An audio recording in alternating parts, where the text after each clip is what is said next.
Assalamualaikum warahmatullahi wabarakatuh. Saya Aldino Dwi Saputra dari program studi akuntansi Universitas Malahayati. Pada kesempatan kali ini saya akan menjelaskan secara ringkas mengenai poin-poin utama standar audit 540 revisi 2021. Audit atas estimasi, akuntansi, dan pengungkapan terkait.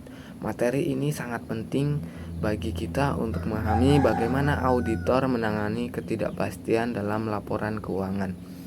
Ruang lingkup estimasi akuntansi. Berdasarkan SA 540, estimasi akuntansi adalah jumlah moneter yang memiliki kerentanan pengukuran karena tidak adanya cara yang tepat untuk mengobservasinya secara langsung. Hal ini mencakup estimasi yang umum seperti penyisian piutang ragu-ragu hingga yang sangat kompleks seperti nilai wajar instrumen keuangan atau liabilitas imbalan kerja. Auditor harus menyadari bahwa estimasi dipengaruhi oleh ketidakpastian estimasi, yaitu kondisi di mana hasil pengukuran sangat bergantung pada asumsi masa depan.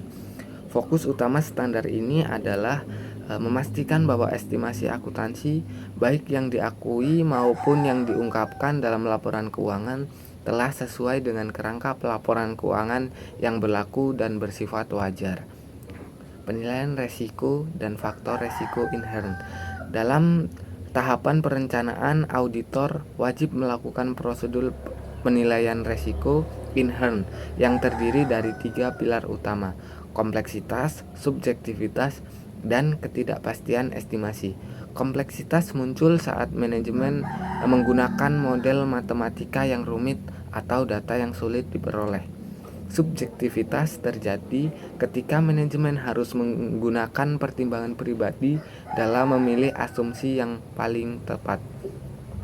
Auditor harus memetakan resiko-resiko ini ke dalam sebuah spektrum. Semakin tinggi tingkat subjektivitas atau kompleksitasnya, maka resiko kesalahan penyajian material dianggap semakin besar, sehingga memerlukan bukti audit yang lebih kuat dan persuasif. Respon auditor terhadap resiko. Sebagai respon atas resiko yang telah dinilai, auditor harus memilih satu atau kombinasi dari 3 prosedur audit utama.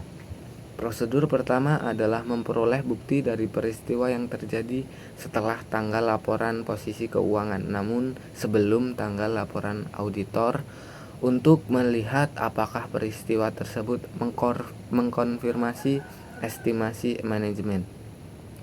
Prosedur kedua adalah menguji bagaimana manajemen membuat estimasi akuntansi tersebut, yang mencakup evaluasi atas metode, ketepatan data sumber, dan kewajaran asumsi yang digunakan. Prosedur ketiga adalah mengembangkan estimasi poin atau rentang estimasi secara independen untuk dibandingkan dengan angka manajemen.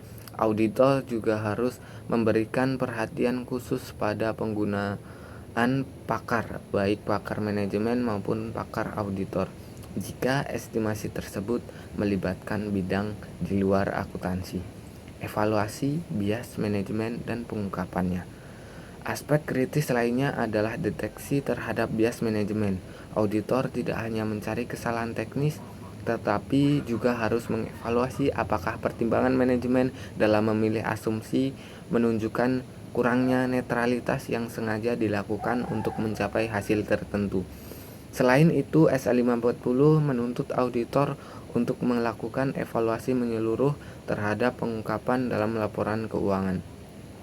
Auditor harus memastikan bahwa entitas telah mengkomunikasikan secara transparan mengenai estimasi tersebut, terutama mengenai sumber ketidakpastian yang signifikan dan sensitivitas estimasi terhadap perubahan asumsi.